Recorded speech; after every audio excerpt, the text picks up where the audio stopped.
Story 1. This happened several years ago when I took my 5-year-old son on a business trip with me, and it is without a doubt the most terrifying experience of my life. For context, I work in the healthcare industry, and there was a professional development conference being held in a city a few hundred miles away. This was during the summer, meaning my son was out of school. At the time, my wife was staying with her sister, who unfortunately had been in a car accident recently and was still recovering and needed help with going shopping and lifting. That meant that I'd either need to find someone to watch my son or take him with me. The conference lasted 3 days, and there really wasn't anyone else who could watch him for that amount of time. My son, who I'll call Justin, was also well behaved and didn't mind having to use the educational apps on my tablet. Therefore, I decided we'd just have a good time taking a road trip. The conference started at 9 a.m. on a Tuesday and included a complimentary stay in the adjoining hotel from Monday evening to Thursday afternoon. Justin and I left our house around 10 a.m. on Monday, with plans to take our time and stop off to see things along the way. Most of the details of the trip are irrelevant to the story, so I'll fast forward to about 2 in the afternoon. Justin and I had eaten at a Whataburger around 12:30, and now Justin had to use the restroom. So I started to scan the road signs for a good place to stop, and saw that there was a rest area about 5 miles away. For some reason, Justin was very excited about that, and really wanted to check it out. I happily obliged him, and when we took the off-ramp, I was glad to see it was fairly large and nice looking. There was one main building that had shelves of those travel brochures near the entrance, which led to a central area with benches, vending machines, and a big map of the surrounding area. The entrance to each of the restrooms was located there as well. Additionally, there was a small playground in the back and picnic tables nearby, and even a hiking trail. After Justin and I did our business, he asked if we could stay for a little while. I said yes, and though we had plenty of snacks and drinks in my car, we decided to check out what was in the vending machines. Though there were a fair number of people at the rest area, there wasn't anyone at the vending machines at that moment. Justin and I walked up to the machine that had candy like Kit Kats and Sour Patch Kids, and Justin immediately started pointing out things. I was in the midst of telling him he could only get one when I turned and noticed a rather large man standing right behind us. It genuinely took me by surprise, because he hadn't been standing there a few seconds ago, and I didn't hear him walk up. I apologized to the man, and told Justin to hurry up and pick out one piece of candy, thinking the man was waiting to make a purchase. What the man said next was very odd. In a quiet, higher-pitched voice, he told us to take our time, and that he was just looking and wasn't going to buy anything for another hour. I told him okay, and told Justin he needed to make a decision now. Justin did, and I quickly put in $2, made the selection, got the Kit Kats, and got the change. I took Justin by the hand and led him away. As we walked away, I looked back at the man, who indeed didn't make a purchase. Instead, he just stood there for a while. Out of genuine curiosity, I wanted to wait a bit just to see what he would do, but I didn't want to draw attention to ourselves in any way. On the way to the door, Justin reached for one of those travel brochures, but I told him we should walk outside. He protested a bit, but then I told him we'd come back later. After we got outside, Justin said he wanted to go on the nature trail, and I figured, why not? It wasn't super hot out, and I figured the trail would be rather short. It was also pretty much what I expected, with signs at regular intervals, giving information on a species of tree, bush, or animal. Initially, Justin was intrigued by the signs, but eventually we just kept walking, taking in the scenery and stretching our legs. Soon enough, we were back at the entrance to the trail, having made a loop. Before leaving the trail, though, I was surprised and felt uneasy when I saw that same man standing about 10 yards away. I expected him to start walking towards the nature trail, since I assumed he wanted to go on it. But just like before, he kept standing still. I was trying to decide if I wanted to make eye contact or not, and ultimately I tried not to look at him as we walked by. I think Justin was genuinely creeped out a bit too, since after we passed the man, he asked me who he was. I told Justin I didn't know, and suggested we go back to the car and get on the road. Justin then reminded me that I said we could go back and check on the brochures. I was weighing the options, and figured that, though we were a little unsettled, it should be fine to go back. We walked through the doors to the visitor center again, and this time it was empty. Justin looked at a few of the brochures, including one listing hotels in the nearby area, and another about local wildlife, and then told me he needed to use the bathroom. I felt I couldn't say no, so we walked into the restroom. He told me he had to go number 2, so we made our way to the stalls. I actually felt the urge as well, so I took the stall immediately adjacent. We both sat down to do our business. After about 1 minute I was finished, pulled my pants back up, buckled my belt, and opened the stall door. I stood right outside Justin's stall, waiting for him to finish as well. After another 30 seconds or so, I realized that he was being very quiet. I asked if everything was okay, and when Justin didn't answer, I became alarmed.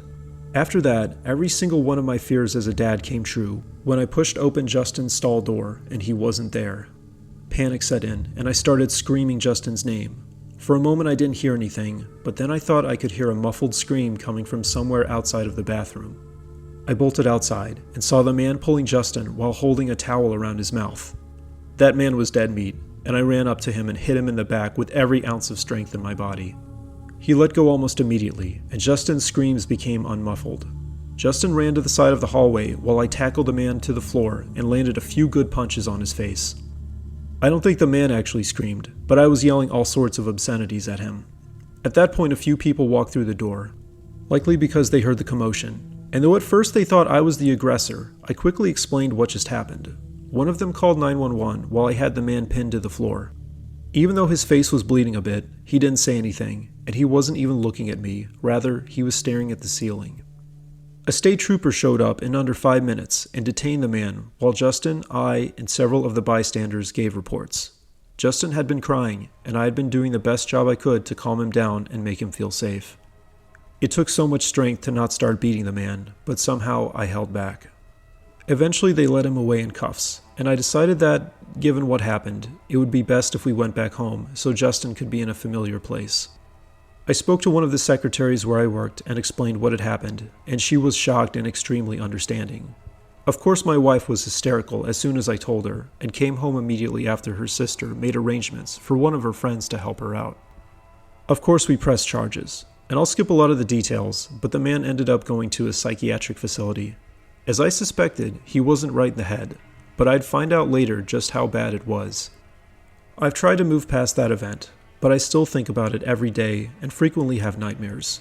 It terrifies me to think just how close I was to losing Justin, possibly forever, and also how that man was able to get Justin out of the bathroom so quickly and quietly. During the trial, we found out that he had been hiding in one of the stalls, but whether that was to abduct Justin or another kid was never clear.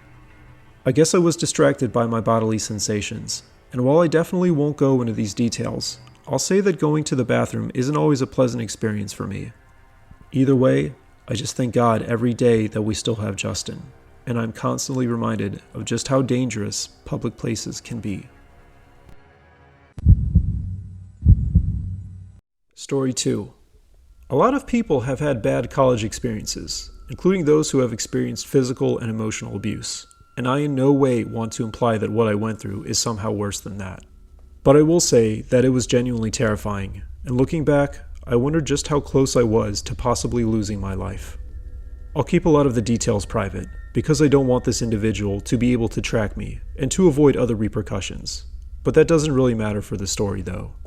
What does matter is that I had just graduated high school and was in the process of moving into my college dorm. I loaded all of my belongings into my older Chevy Camaro for the drive over.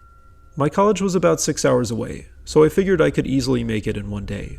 However, before leaving, I had agreed to give one of the other graduating seniors a ride. I'll call him Tyler for this story. I think Tyler went to our high school for all 4 years, but I knew essentially nothing about him. We went to a rather large high school. I think the graduating class was like 200. I was and still am a bit introverted, so I mostly kept to my circle of friends, which included a few kids from my neighborhood and others I went to middle school with.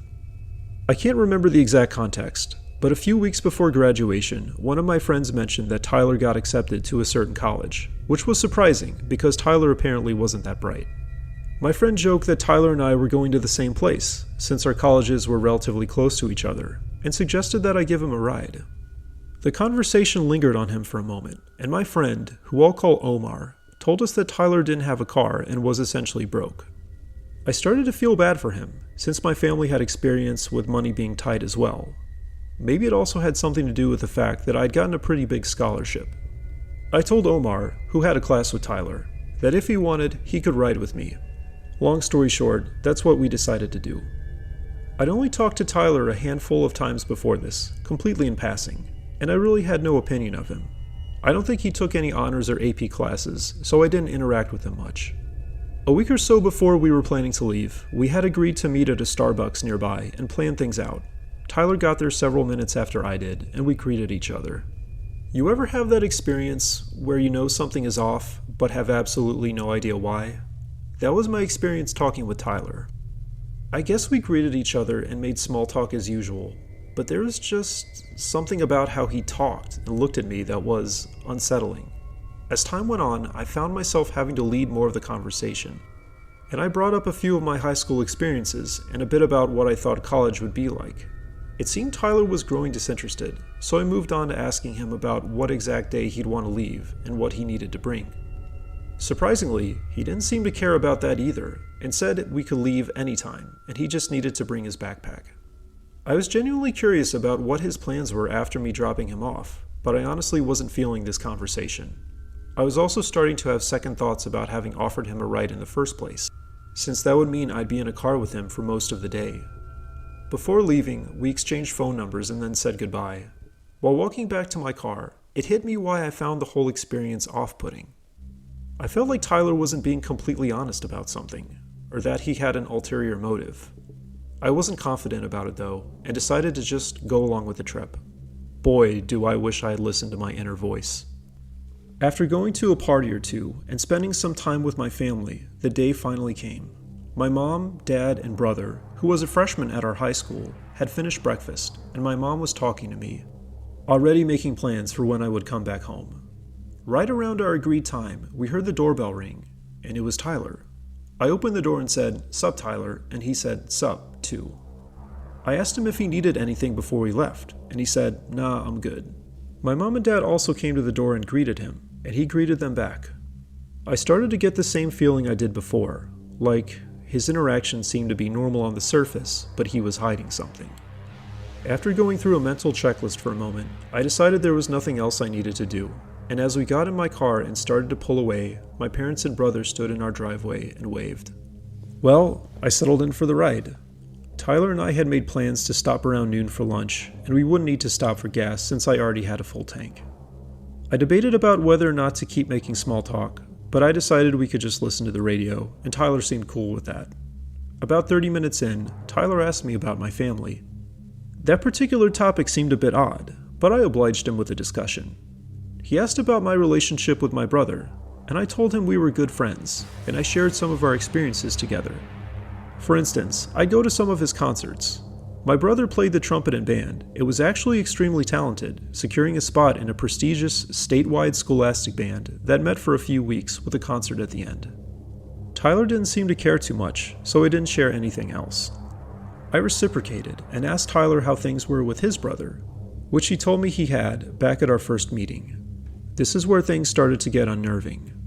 Tyler told me that he and his brother would go ding-dong ditching with BB guns.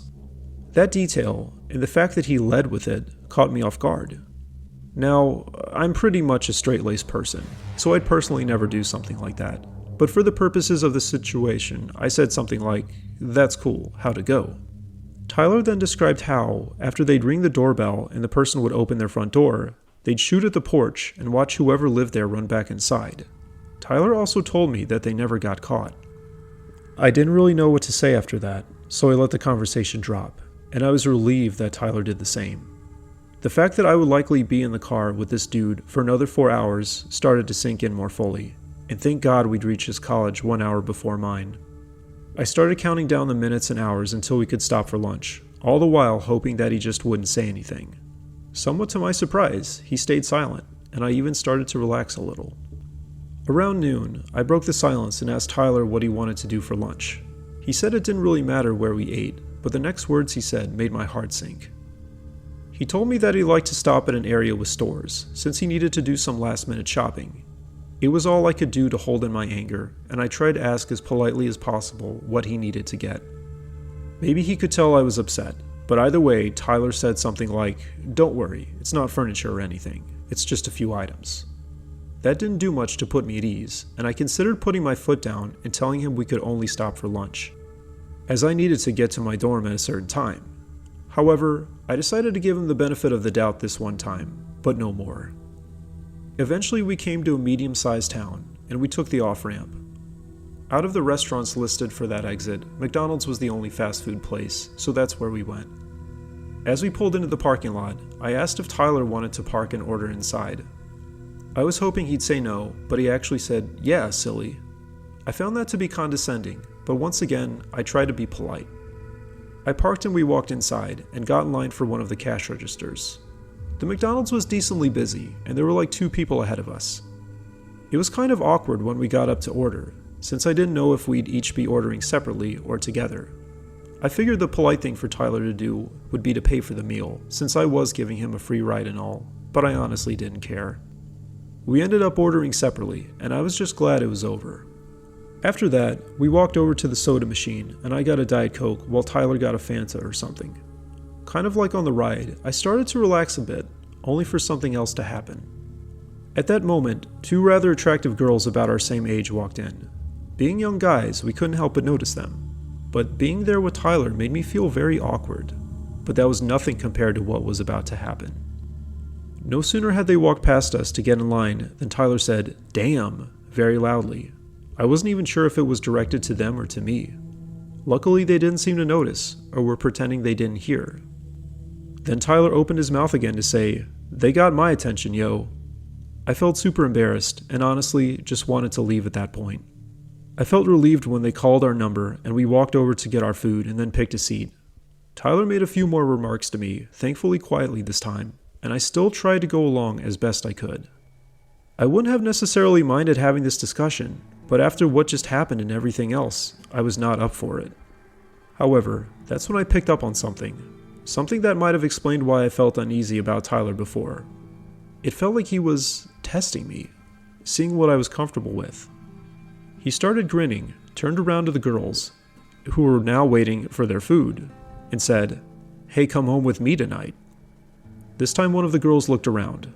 I was mortified. I said something like "dude," but Tyler's grin only intensified. That look genuinely scared me. As we finished eating and left the McDonald's, Tyler looked around and said he only needed to go to Best Buy. We were in part of a large shopping center, so we had our pick of the stores, and I was glad we'd only be stopping at one place. Tyler and I hopped back in my car real quick and drove the 200 feet or so before parking again. As we got out of my car, I asked him what he needed. I saw that same grin, and Tyler said, "Just some stuff." Right after we walked inside, Tyler told me he'd only be a few minutes. Apparently he wanted to go off on his own, which I found strange. But honestly, getting to be away from him for a few minutes was like a breath of fresh air. I didn't need anything from the store, so I casually walked up and down a few aisles. Eventually Tyler found me and told me we should go. 10 seconds later, we had just walked out of the doors. And it dawned on me that Tyler wasn't carrying a bag. My blood ran cold. Maybe I'm a straight-laced person again, but I don't condone shoplifting. And I wanted nothing to do with this particular situation. As we sat back in my car, Tyler pulled out headphones and showed them to me. I contemplated my options. I considered telling Tyler he should put them back, but I kind of knew that wouldn't end well. As if he could read my mind, Tyler looked at me, started grinning, and joked that I felt bad. I can't remember the exact facial expression I made, but in the end I just started driving without saying anything. We had 3 hours to go before I would drop Tyler off, and I just prayed that we would drive in silence again. The first hour or so went okay, but in the span of less than 5 minutes I had the most horrific experience of my life. We were driving through an area that wasn't super populated by any means, but still had an exit every couple miles with at least one restaurant or gas station. Out of nowhere, Tyler turned to me and asked, "Can I show you something?" Before I had time to react, Tyler pulled out a 4-inch hunting knife, presumably from his pocket, meaning he'd probably had it on him this whole time. My instinct was to brake, and Tyler actually laughed. The look in his eyes alone was terrifying. I could tell he was getting pleasure from this. When I'd almost pulled to a stop on the side of the road, he asked me point blank if I'd ever lost a knife fight before. Now maybe you'll judge me too, as I keep a blade in my car, but I consider that to be very different. My dad always encouraged us to keep some kind of weapon on or near us if we were driving late at night. Honestly, my brother and I didn't go out super often, and we never got into big trouble, but I think it was more just our dad wanting us to stay safe. I kept my knife in a space by the left side of my seat, with the logic that if someone came up to my window, I could get it discreetly. Well, that person was on my other side, so I had to make do. My life started to flash before me, and what happened next felt completely surreal. My body seemed to automatically grab the knife with my left hand, transfer it to my right, and aim it right at his neck. Whatever pleasure was on his face was now gone, and Tyler lurched back onto the door. I can't remember exactly what I screamed at him, but he scrambled for the handle. I unlocked the doors and he ran outside. I started to floor it, then noticed his backpack in the back seat. I checked the mirror and Tyler was still standing where he got out. I slowed down, grabbed the backpack, threw it out of the passenger door, which was still open, then sped off. That was the last I saw of Tyler. I considered calling the police, but figured it would just be a he said she said, and they couldn't do anything. I also didn't want to get embroiled in anything right before college started. Honestly, I wanted to forget the whole thing happened, but unfortunately that creep knew where my family lived. I drove another half hour, then pulled off onto a deserted side street, making sure I couldn't be seen from the highway. There was no way Tyler could have caught up to me, being dropped off on the side of the highway like that, but I wanted to take every precaution. I pulled out my phone and checked. No messages or calls from Tyler. Then I blocked his number. Next, I texted my brother and then called my dad's cell phone, and I'll spare a lot of the details, but suffice it to say he was extremely upset. My parents actually had Tyler's mom's address for some reason, and my dad marched over there and told her in no uncertain terms that her piece of SHIT, better GODDAMN, not come anywhere near us. Tyler's mom was apparently very apologetic and begged him not to call the police. My dad and I were on the same page and figured there wasn't any hard evidence that they could use against him. As I expected, my mother was hysterical and my brother wasn't too fazed. My mom begged me to come back home, but after a while she calmed down, especially after I told her that I hadn't told Tyler anything about my dorm or college, really. To this day, I can't help but think back to and wonder about that whole experience. Perhaps the biggest question I have is, was Tyler actually about to attack me and try to steal my stuff and car? I still don't know. He did seem to be trying to test me throughout the day, and the looks he had been giving me were unsettling. But on the other hand, maybe we got off on the wrong foot, and maybe Tyler came from an abusive home and he thought those types of interactions were normal. Either way, I was paranoid for a while that Tyler would show up at my dorm or find me somewhere, but he never did. And I'm just glad that I survived whatever that could have been.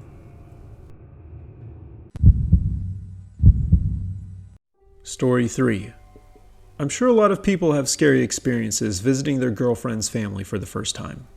I was about to have one of those same experiences, I thought. But what actually happened was beyond terrifying. I don't want to spoil things prematurely, but it was essentially something out of a horror movie. To set the scene, my girlfriend and I were sophomores at the same college. I'll call her Lauren for the purposes of this story. We'd met a few months earlier, and things had been going decently well. I'd say we were both a bit socially awkward, but Lauren would sometimes say things that were just odd. Not like in a nervous or panicked way, just disconnected from the conversation. For example, one day we went to go see a movie, and when we got inside the theater, Lauren told me how movies were like a gateway to the soul. I genuinely didn't know how to respond to that. Another time, we were at the campus bookstore, not to buy books, but just to look at the stuff they sold there. I think Lauren said something about how information from computers could bring people to the threshold of a new existence. Again, I had zero idea of what to say to that. In hindsight, there were definitely red flags, but I overlooked them for several reasons. First, and I know this is basic, but Lauren was a solid 9. Second, we genuinely had fun when we hung out. We were both kind of into outdoor stuff, and we'd occasionally go hiking or canoeing in this park on the outskirts of the city. Third was just the fact that I'd never really been in a long-term romantic relationship before. At least, not the way I saw it. I dated several girls in high school for a while, but I never considered any of us to have a boyfriend-girlfriend dynamic. Anyway, when Lauren invited me to spend Thanksgiving with her parents, I was both nervous and excited. They lived 2 days away by car, and we were planning to make a road trip out of it, spending one night at a hotel there and back. We'd be doing a lot of driving each day, so we wouldn't have much time to stop, aside from eating and getting gas. We would be driving through some scenic areas though, so there was that. 2 days before Thanksgiving, I met Lauren at her dorm around 8 a.m. and shoved her suitcases into the trunk of my old Volkswagen Jetta. We got on the road soon after that, then stopped for breakfast at a McDonald's. I'll spare a lot of the details, but things seemed normal right up until we ate lunch. I can't remember exactly where we ate lunch. I think it was a local restaurant that wasn't part of a chain. Sometime during our meal, Lauren asked me how I was feeling. I tried to downplay my nervousness and told her that I felt fine. Then Lauren told me that her family and group were looking very forward to meeting me. I stopped chewing in a mix of fear and confusion. It was my understanding that it'd only be me, Lauren, her parents, and her 2 younger sisters. I guess that some of her extended family were visiting as well. I asked who was in their group, which I felt was an odd word to use. Things just got stranger when Lauren told me that I'd find out and not to worry. Needless to say, that did nothing to put my mind at ease. I couldn't stop thinking about it as we got back in my car and started driving again. A group? We didn't talk much before getting dinner. I think we ate at a Wendy's, but I'm not sure. I'd been working up the courage to press Lauren for more details, as well as trying to figure out what to say. This whole development was just so unexpected. Partway into our meal, I asked her who else would be spending Thanksgiving with us. Disturbingly, Lauren gave almost the exact same answer, telling me not to worry. It was having the opposite effect. I was trying to figure out if she was playing a prank, but based on our relationship so far, it didn't seem like it. She had also told me about this group in a very matter-of-fact way. I decided to keep going, adding that I'd feel more nervous around a larger number of her family members and that I'd like to know more about them. Again, she told me not to worry. At this point, I started to get a little upset. What kind of caring, significant other invites you to spend Thanksgiving with their family and then springs this kind of surprise? I asked Lauren one final time, and maybe she picked up on the urgency in my voice, because she told me that they were very loving and devoted people and that I'd be in good company. I had no idea what to say to that. Lauren seemed genuine, but either couldn't or wouldn't answer my questions. All the while, her facial expressions and demeanor were very nonchalant. Again, I didn't know what to do. We just finished eating our burgers and got up and left the restaurant. It was another 2 hours until we reached our hotel, and on the drive over, of course I couldn't think of anything else. I kept replaying our conversations in my mind. At first I thought Lauren had to be referring to extended family, like aunts, uncles, and cousins, and at that point I still thought that could be the case. But a sinking suspicion was building that Lauren and her family might belong to some kind of cult. I mean, what other explanation was there? What was this group? After we checked in and brought up our luggage, both Lauren and I started getting ready for bed. I'll spare details here too, but while we hadn't taken things all the way yet, we'd still enjoy each other's company, if you know what I mean. However, any feelings I had like that had gone completely out the window. Lauren didn't initiate anything, which I was grateful for. Knowing that trying to get to sleep would be a fierce battle, I took some melatonin and Benadryl that I had with me, and thankfully fell asleep rather quickly.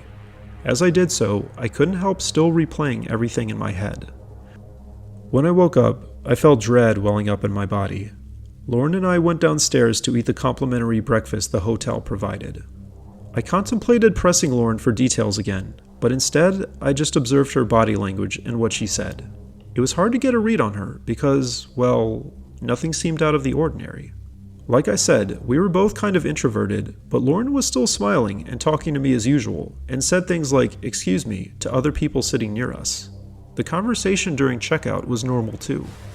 I might as well skip forward to about 30 minutes before we arrived at Lauren's parents' house, since almost everything else that day was kind of a repeat of how I felt after lunch the previous day. It was almost 7 p.m. and we'd already eaten dinner. This was also around sunset, but there was still a decent amount of light. I was fighting to keep my composure as every muscle in my body felt stiff. We took our final exit off the highway and made our way onto the side streets. The town that Lauren's parents lived in wasn't that big, maybe having a population of several thousand. As we got closer to their house, we moved into a rural area with a lot of fields and a lot more spaces between houses. Along the way, Lauren had gotten a bit more excited and told me how she hadn't seen her sisters in over a year. It almost seemed like she had deliberately avoided telling me anything about this group.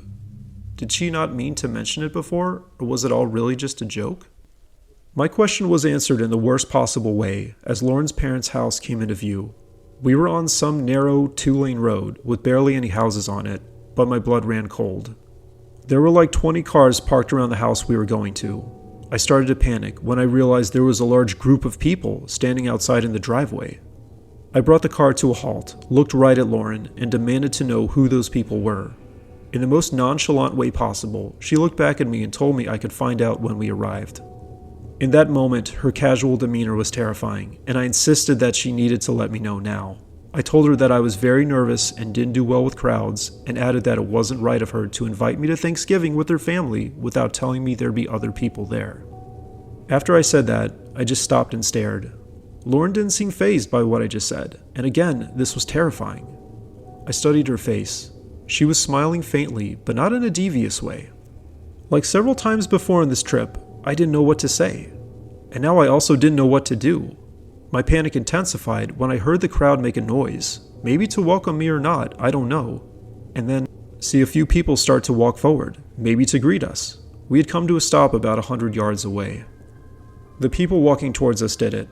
I put the car in park and told Lauren that she needed to get out immediately. Still with her calm demeanor, she told me to just drive up and park near the driveway, but I was done. I took the keys out of the ignition, walked quickly to her side of the car, opened it, and gingerly pulled her out by the arm. That seemed to make her upset, which I honestly found a bit surprising, since it seemed like a regular human emotion in such a bizarre scenario. I closed the door behind her, opened the trunk with my keyless entry, put her 2 suitcases on the road behind us, and walked the other way around to get back in my car. Lauren started knocking on the passenger side window and telling me to go to the driveway. Obviously I didn't, and instead started the car. I turned around slowly, making sure not to hit Lauren, and then drove back the way I came. I planned on driving slow so as not to entice someone to drive after me. But I eventually realized how fast my heart was beating and how fast I was driving. I didn't consider myself to be out of the woods yet. I drove another 2 hours, checked into a hotel, and sat down on the bed, still trying to process what had happened. I checked my phone and even email, and hadn't received anything from Lauren. I contemplated my options, and came close to blocking her then and there. However, as we had been in a longer-term relationship, and because I'd almost certainly see her on campus, I decided to message her. I sent her a text explaining again how the situation made me very uncomfortable, and asking her to explain who those people were and why they were all at her parents' house. I waited for 10 minutes, nothing. Eventually I fell asleep, and then when I woke up the next day, still nothing. I drove all the way back to my apartment the next day and got there around 11 p.m. Still nothing. After that, I blocked her number and email. Luckily, she wasn't on social media, so I didn't need to do that either. I didn't tell my family anything that happened, and when my mother eventually asked me if Lauren and I were still together, I told her that no, we went separate ways, but we're still friends. I did confide in a few of my friends at college, just to get things off my chest, and they were completely shocked just like I was. Our consensus was that Lauren was part of a cult, and honestly I have no idea what other explanation there could be. For a while, I dreaded running into Lauren again, which I figured must happen at some point. But strangely and luckily, I never did. Several days after Thanksgiving, her roommate asked me if anything had happened. Apparently Lauren moved her stuff out one night and never came back. Lauren's roommate and I were little more than acquaintances, so I didn't necessarily want to tell her what happened. But I also didn't want to have her become a victim of a cult on my conscience either. When I told her roommate, she was just as shocked as my friends. After a few weeks, I felt things returned to normal, minus not having a girlfriend. I started dating someone else later that year, and looking back now, it's night and day. My relationship with my current girlfriend is so much better and healthier, and it makes me wonder why I didn't pick up on more stuff with Lauren. Ultimately, I'll probably never know, and the question of what those people were planning to do with, or to, me, still lingers in my mind. I'm just glad I never found out.